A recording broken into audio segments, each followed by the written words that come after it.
Today I'd like to give you a quick overview of varicose veins, updates in treatment, outcomes, and what to look out for if you run into problems with your varicose veins. More people are affected by varicose veins than are not. There is a significant blood clot risk associated with varicose veins, and COVID has increased this risk significantly. Mismanagement and misdiagnosis of blood clots in varicose veins is a really common problem. And what is now the gold standard for treatment for varicose veins? Did you know that that had changed many years ago? I'll touch on the success rates, the complications and the costs associated with treatment, and then I'll give you a little bit of insight in regards to modern care for venous leg ulcers. Deep vein thrombosis, or a blood clot in the deep system in your leg, is anywhere between 5 and 9 times higher in people with varicose veins compared to those without, or people who have had their veins corrected. Did you know that if you have a hip joint replacement, you have a 300% increase in post-procedure blood clots compared to someone who has had their veins fixed prior or who doesn't have varicose veins? With COVID, we are seeing a big upregulation in the clotting system due to inflammation and changes to the endothelial cells, or the lining cells in our blood vessels, that triggers blood clots. There are 3 contributing factors to blood clots.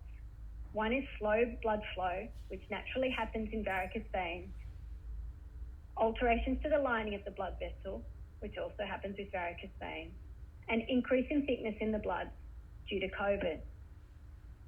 The healthcare costs for blood clots in Australia is very high, $148 million in 1 year. And don't forget the non-healthcare costs, or the associated costs, of $1.57 billion. And these are things like funeral costs, time off work, carers costs. Did you know that blood clots are the biggest killer of pregnant women in the Western world?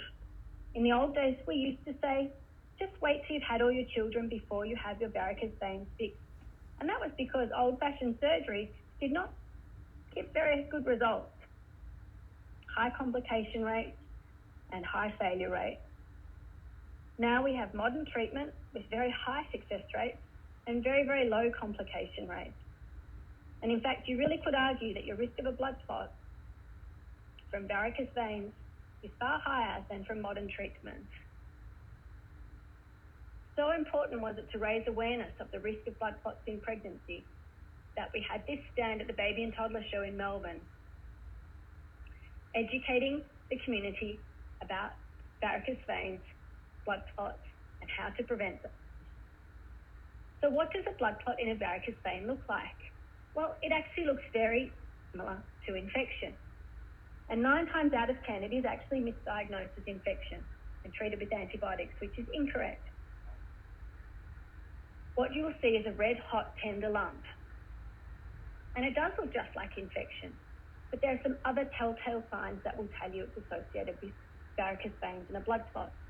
As you can see in this picture, the brown staining in the skin, that is related to long-term varicose veins.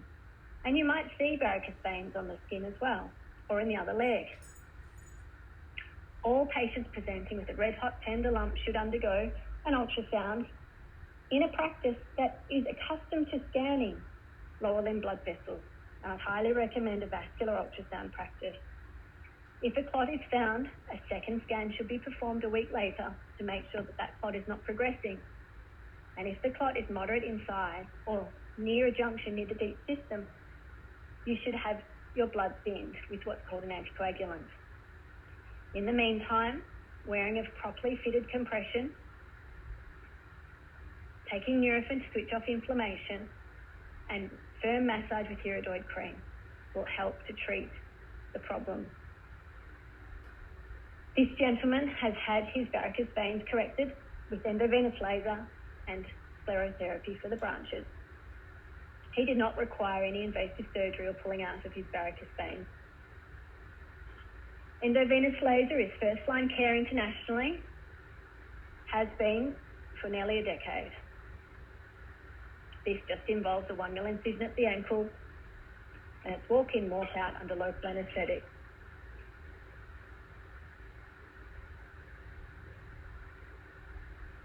Stripping of varicose veins is now third-line care. As you can see, it requires a general anaesthetic, is very invasive, lots of scars, lots of bruising, and often a 3-week recovery period or time off work.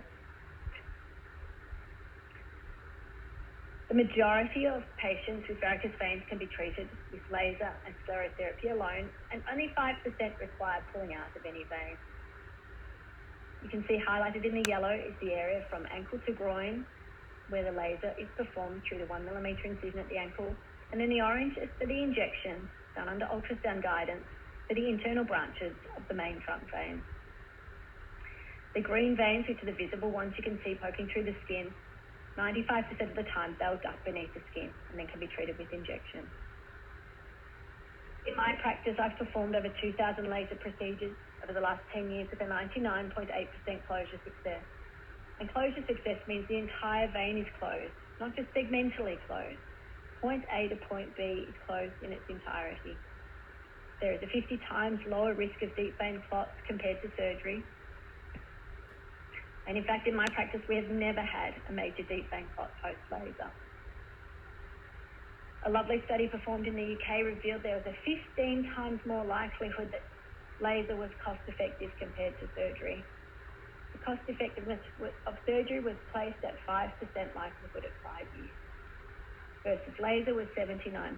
And that was using old-fashioned lasers that only had a success rate of 80%. 75% of patients require no analgesia post or painkiller post-laser. The nice thing about innovation and modernisation of care is that we get to debate these treatments, old and new, internationally. This was a debate performed at the Union International de Phlebology meeting, which was held in Melbourne. And my co-debater was the previous president of the American Vascular Society. And we had a convincing win that stripping of varicose veins is indeed archaic. Quickly to touch on leg ulcers, which are a very debilitating and not uncommon problem and affect anywhere between 1% and 3% of the community. The publication of a landmark ulcer study looking at early, minimally invasive treatment of varicose veins or venous disease for people with leg ulcers showed convincingly that patients with leg ulcers should have rapid specialist referral and assessment and rapid intervention for their varicose veins or their venous disease, which significantly increases ulcer healing rates and cost effectiveness of care. I have recently updated the venous leg ulcer management guidelines and the ulcer and wound management therapeutic guidelines, following the algorithm showing early intervention is best. Did you know that 85% of leg ulcers are actually venous in cause? And 95% of those patients have superficial disease that's amenable to treatment. So if we can help you with your varicose veins, please don't hesitate to make contact. We're based in Melbourne. More than happy to answer emails, phone calls, or pop in if you're in stiff compression. It's also important to take a holistic approach to your health and well-being. Please feel free to subscribe to our bi-monthly We Well newsletter, keeping you up to date with topics regarding health and well-being. Please remember to keep active, keep walking, and try and prevent blood clots. Thank you.